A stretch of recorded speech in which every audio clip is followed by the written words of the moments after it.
Hey everyone, this is MusicTechHelpGuy, and welcome to part 2 of my CHROMAVERB tutorial in Logic Pro 10.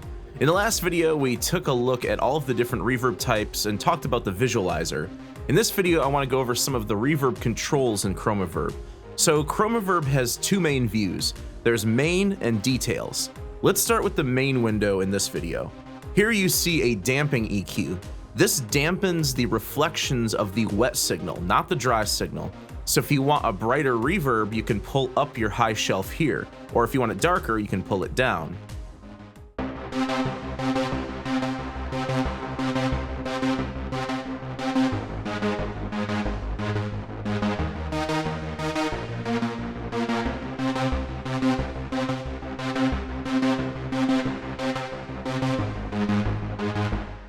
Each of the room types will either have 2 or 4 bands that you can customize depending on the room type that you choose.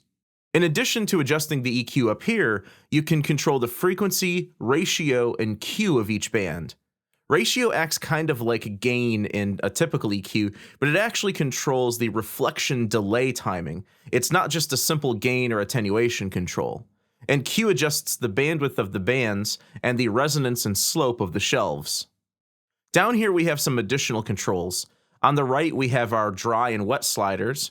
Dry is just the level of the original signal with no reverb, and wet is just the reverb signal. So you can balance and blend these two together for more or less reverb on the signal.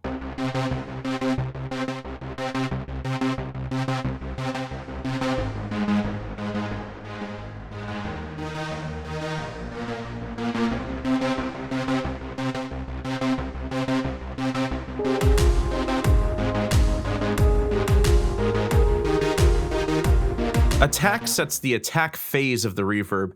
Basically, a low value results in a high buildup of reflections early on, and a higher value results in the reflections building up more slowly over time.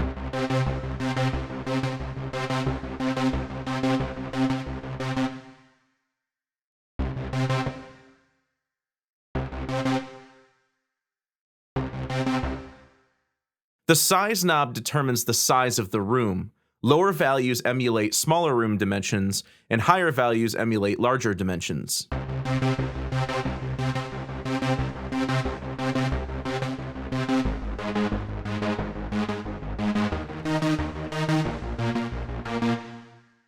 Density controls the density of the early and late reflections. This control varies a bit from room type to room type. Lower values result in less dense reverbs, and higher values result in more dense reverbs.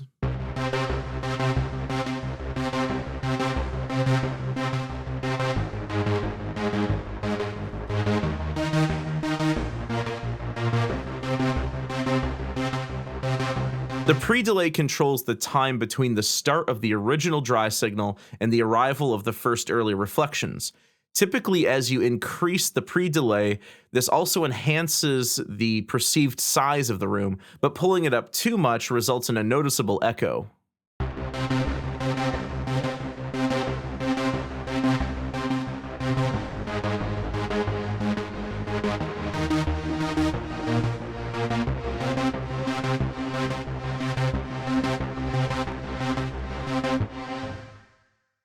Pre-delay is a parameter that's available in almost all reverb plugins, but what's cool about CHROMAVERB is that you can sync this pre-delay to musical timings as well, which allows you to create some really cool rhythmic effects with the reverb.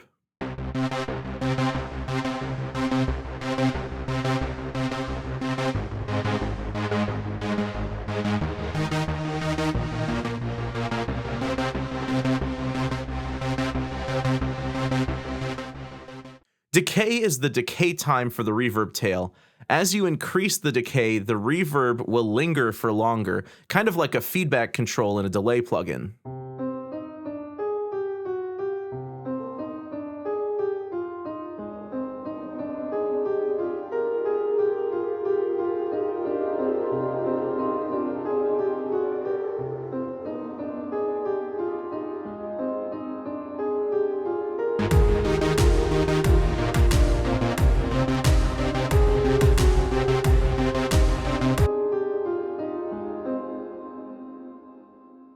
If you want your reverb tail to decay in a specific musical duration, you can also sync this to musical values as well.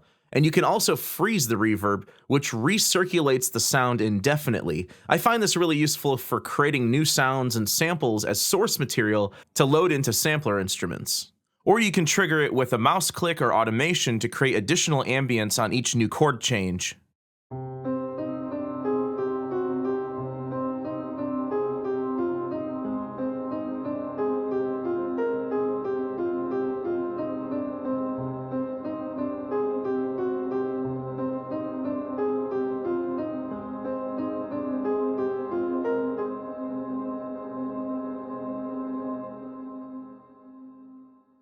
And lastly, the distance knob controls the perceived distance from the source.